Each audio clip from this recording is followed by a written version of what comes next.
Le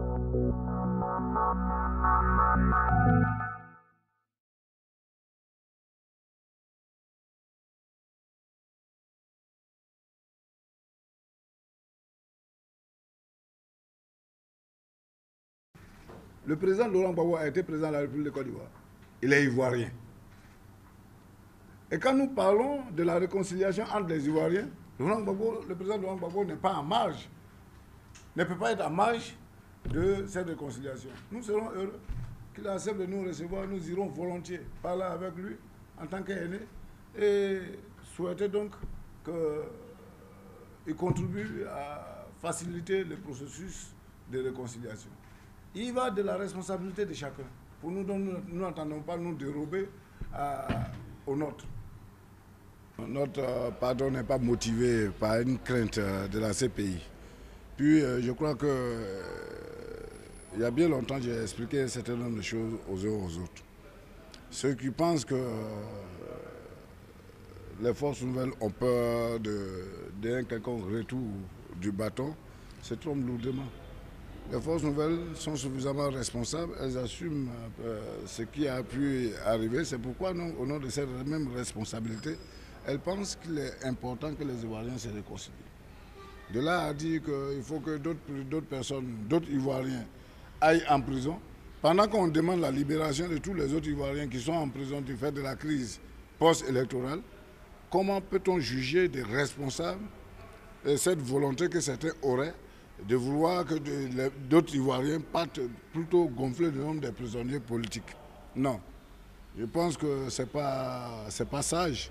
Maintenant, pour ce qui nous concerne, nous sommes sincères dans notre envie de voir la Côte d'Ivoire réconciliée avec elle-même, de voir les Ivoiriens réapprendre à vivre ensemble.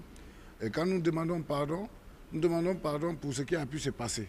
Parce que tout un chacun d'entre nous a été un loup à un moment donné quand la faveur du rapport de force était de son côté.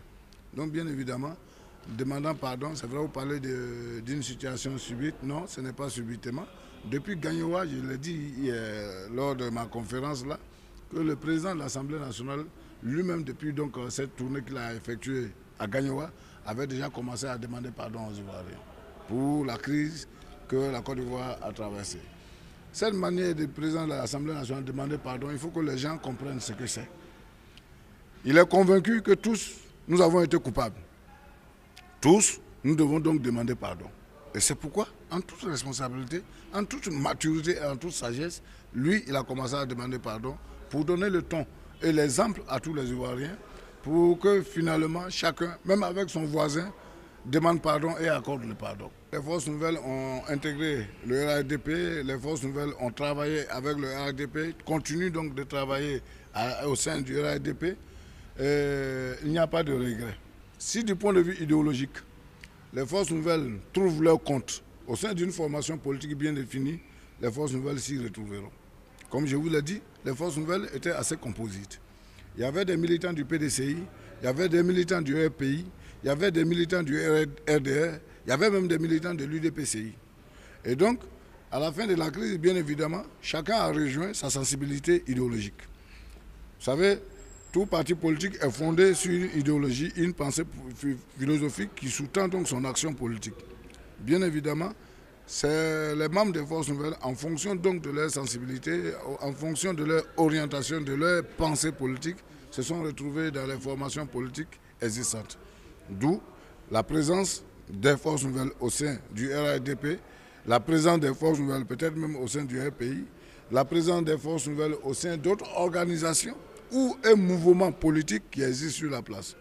L'amicale a pour mission de rassembler toutes ces personnes, tous ces militants au sein au niveau du pays, au sein de cet organe, pour travailler ensemble à poursuivre l'objectif noble de la réconciliation de la Côte d'Ivoire et de la démocratisation effective de la Côte d'Ivoire.